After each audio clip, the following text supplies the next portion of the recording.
Are you a real tech YouTuber if you don't even review the iPad? I did review the iPads. Yes, but you sent them back after reviewing them. Yeah, well, it's because did you see the review? They weren't all that great. How can you consider yourself a reviewer if you don't even give it a try? Well, I could give it a try. I could go check out the iPads at the new Apple Store if you'd like. That doesn't count. For it to be a real review. You have to buy the iPad, keep it, use it every single day for years after the review drops. This sounds a little bit expensive, but I need you to buy the iPad and keep it to tell me that it's not worth it. I mean, I could tell you that without buying it.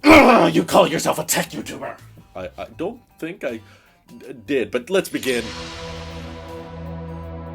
Spoiler alert, you will not be getting an M4 iPad Pro review from this channel. Point being, I've seen the criticisms from the community. Not a lot of people like it when I buy something just for the purpose of reviewing it and sending it back. And that's fair for sustainability or environmental reasons. But while we talk about lots of other tech that I don't necessarily have a use case for in my life, I still think it's worth giving you guys at least a piece of what would have been in the iPad Pro review if I did feel like doing one, or I did feel like spending the extra cash just to own one. And that's my hardware impressions, okay? We don't need to go all into the, is it worth it? How does the software hold up? No, we're just talking about the hardware today. And my first impressions after playing around with the M4 iPad Pros in an Apple store not too long ago was, first off, that OLED display gets very, very bright. And I'm thankful that Apple has such good lighting in their stores because it really does feel quite noticeable, especially comparing it to the new iPad Airs, which honestly just depressed me a little bit. I'm sorry if you were excited for your new iPad Airs out there, but picking up a 12.9-inch iPad with the thin bezel all the way around and USB-C and everything, and just immediately seeing 60 hertz on such a large canvas, knowing that there's been 12.9-inch iPads with ProMotion since 2017, it was just a little hard for me. It was like, wow, I've never had a 60 hertz iPad this big before. This is depressing. But jumping over to that iPad Pro, it felt like way more responsive than usual. I know it has something to do with the tandem OLED panels. I noticed it when my iPhone finally got ProMotion as well. It just feels incredibly responsive, incredibly snappy, and I appreciated that aspect of the display, but I think the new factor of it would probably wear off fairly quickly, and a mini LED ProMotion display is still gonna be just fine, particularly if you're the kind of person to spec up for the nano textured glass, which at this point, I cannot emphasize enough, it's not worth it. Especially if you care about contrast ratios, that nano texture basically kills the concept of having a true black, like, off pixel. Like, yes, it looks a little bit frostier, but the fact that it doesn't go all the way to the edge makes it feel like there's a screen protector on there. There just isn't. If you really care about the texture when you're using Apple Pencil on an iPad, please just buy the simple paper-like screen protector. That's like less than 50 bucks. It gives the exact same impression, and if you change your mind down the road and want to use your iPad more as a media-focused device for entertainment, that OLED display is going to look so much better without the nano textured glass, and of course it's not worth speccing it up to the 1 terabyte just for that. So I don't know what Apple was thinking. Personally, I'm not an artist or anything, but I don't think that option is worth it at all. And while there was a lot of hype around this is the thinnest Apple product of all time, it is worth mentioning at the end of the day, it's just a 20th of an inch thinner than the previous generation iPad Pro. So while yes, it is shockingly thin, and I tried to show that to my wife and family members to try to impress them while we were hanging out at the mall, no one really cared all that much because it's mostly a flex of the tech specs, you know. Yes, it is technically thinner than the last generation iPad Pro, but the last generation iPad Pro was so close to breaking the record of thinnest Apple product ever that the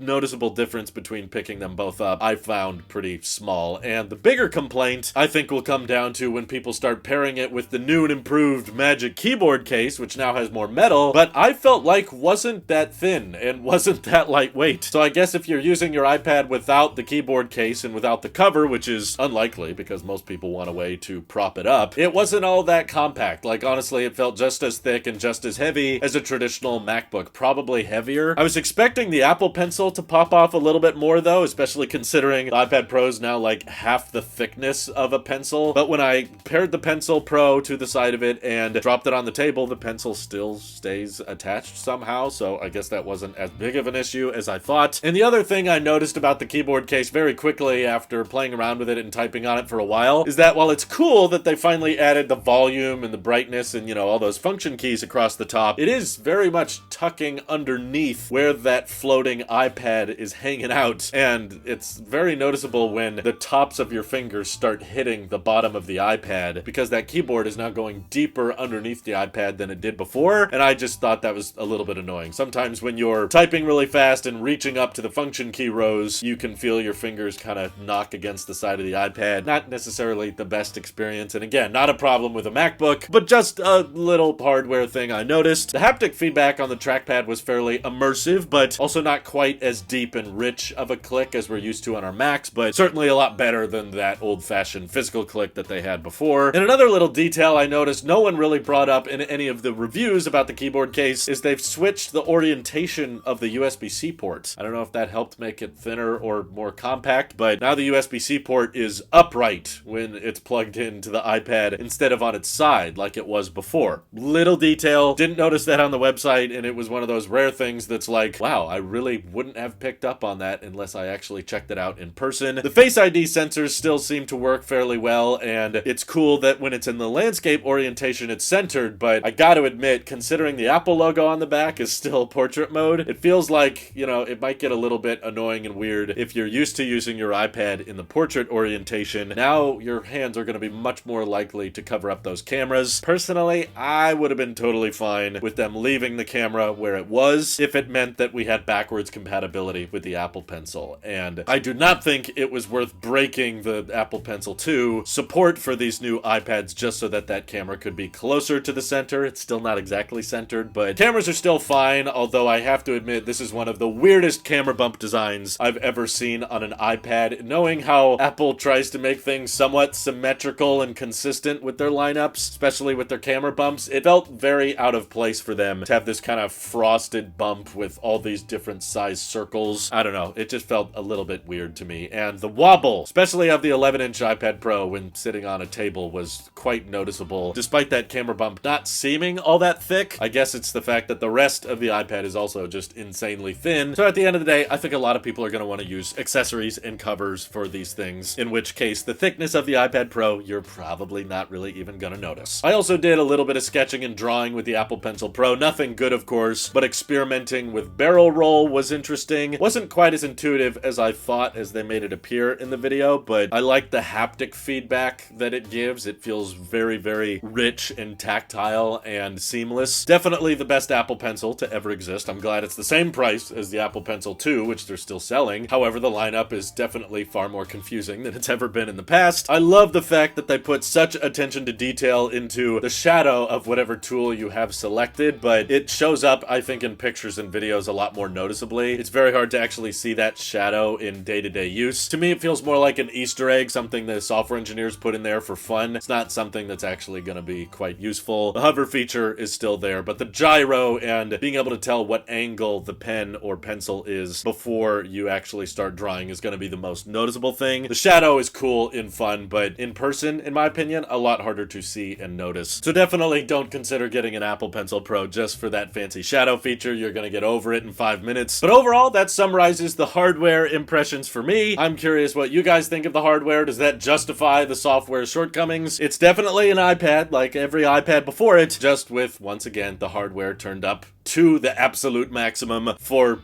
people, I guess, who care about that kind of thing. Thanks once again to everybody supporting this channel directly. It seriously helps us out a ton, as does just watching these videos. So this is your Apple Sheep here, and I will see you all in the next one.